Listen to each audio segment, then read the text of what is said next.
Hey everybody, welcome to my channel. So today I'm going to talk about a few things. I'm going to talk about schizoaffective disorder, which I have. I was diagnosed with it. I'm going to go ahead and describe what schizoaffective disorder is. I'm going to describe my experience and my symptoms, and I'm going to talk about my treatment plan and my future.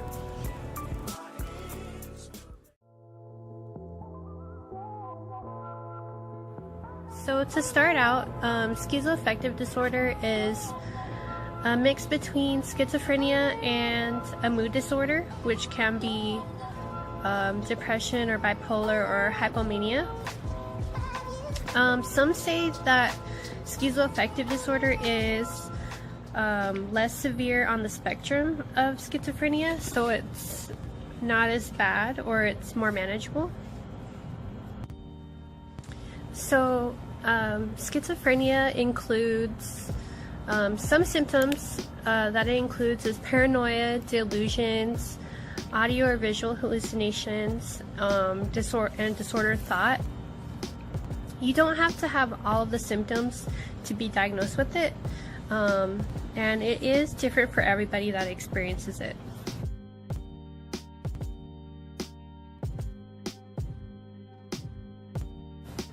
I'm going to go ahead and talk about my experience with it. So I was diagnosed with it 2 years ago. I had symptoms 3 years prior to that. Basically, I lived with it for a total of 5 years with symptoms and like episodes on and off that I had to be hospitalized for. I have been told that one of my aunties did commit suicide and she did have schizophrenia, and I also have an auntie who did drugs and for some reason got schizophrenia later in life. My first break was in 2012. I had severe paranoia, and that had to do with aliens and that people were out to get me. I had crazy delusions. 6 months later, I did go to the hospital because I had insomnia and hypomania, and I had disordered thinking, and I was talking very differently, and it was very weird for my family to that happened to them, or it was very weird for them. About a month later after that, I did go to the hospital for about 2 weeks at a psychiatric hospital, and they did treat me there. I was diagnosed with depression with a single episode of psychosis. So what I did to get in the hospital was I was kind of like running around the house. Actually, that was the second time. The first time I did flip the house inside out. I tried to organize and clean the house, but it was all disorganized, and I was very depressed. While in the hospital, I thought I had telepathy and could talk to people through my mind. I was singing in the hospital very loudly, and I woke up the other patients. I thought I was a superstar. And at moments I was kind of like happy, and it was very dreamlike for me. I was seeing different colors and things or my vision was going like from black and white to color, and it was very, very different. Very weird, very dreamlike. My other hospitalization, I was running around the house and I was very scared for my life, and I scared my mom, and I was put in the hospital. That was about a month later. My third hospitalization was in 2016, and I was off medication, and I was weaned off of it. I'm not sure if it was high stress, but I did graduate with my associate's degree. I weaned off my medication just because I didn't think I needed it anymore, and I quit therapy, and so I was kind of stressed and depressed, and I was kind of forgetting who I was. My very first time I did kind of forget who I was. I was thinking I was my grandma, but then I was thinking I was the 2016, that time around, I was forgetting who I was, and I was kind of scared. The 4th and 5th time I was hospitalized was in late 2017, which was last year. I was very depressed, very stressed, working a lot. I wanted to commit suicide. I had very disordered thinking, and I had delusions that everything had a message to it. And I had that before, where I thought I was watching TV and people were talking about me, and I thought other people were talking about me, and just hidden messages, which there wasn't any. I was just watching a cartoon. And yeah.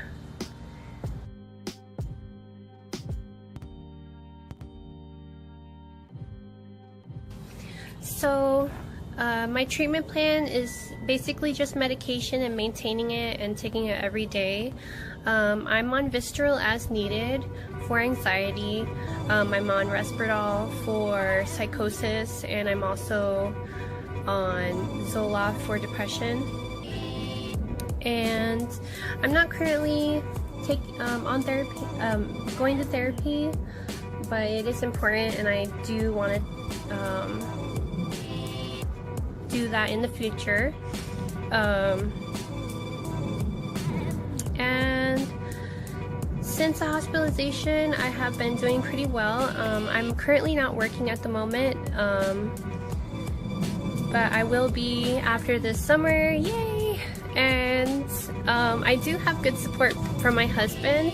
Some side effects of the medication that I have gone through is weight gain, dry mouth, and drowsiness. I mostly get drowsiness from Visceral, and I get dry mouth at night while I'm sleeping, and I have gained 20 to 30 pounds in the past 6 months actually, and I'm okay with it. I know I just have to exercise. If my weight continues with exercise, I'm gonna go ahead and probably change it. My thinking is a lot better. I don't have foggy thinking anymore.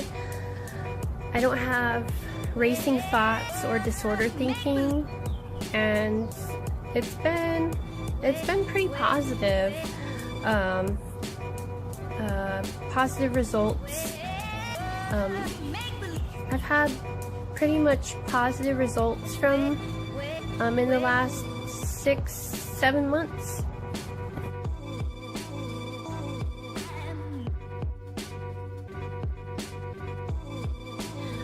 The future is good. I'm gonna go to therapy. I'm gonna start work again.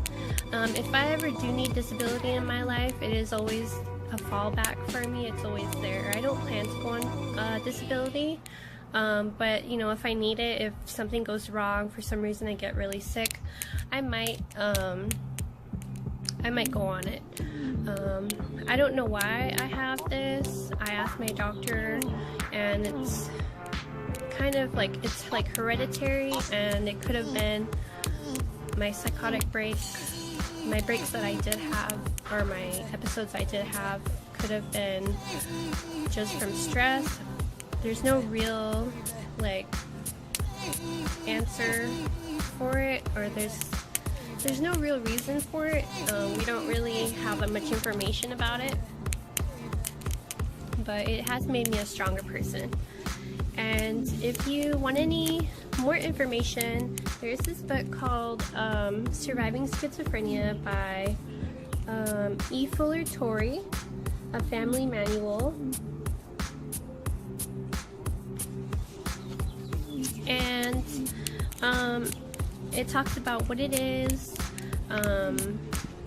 It describes it, what happens, how to treat it, what kind of medicines there are, kind of like statistics. There's statistics in it, and yeah, it's just very useful. I've been going through it,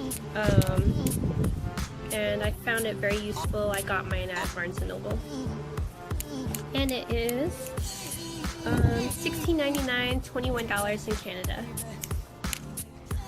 So if you are going through something like similar to what I went through, reach out to somebody.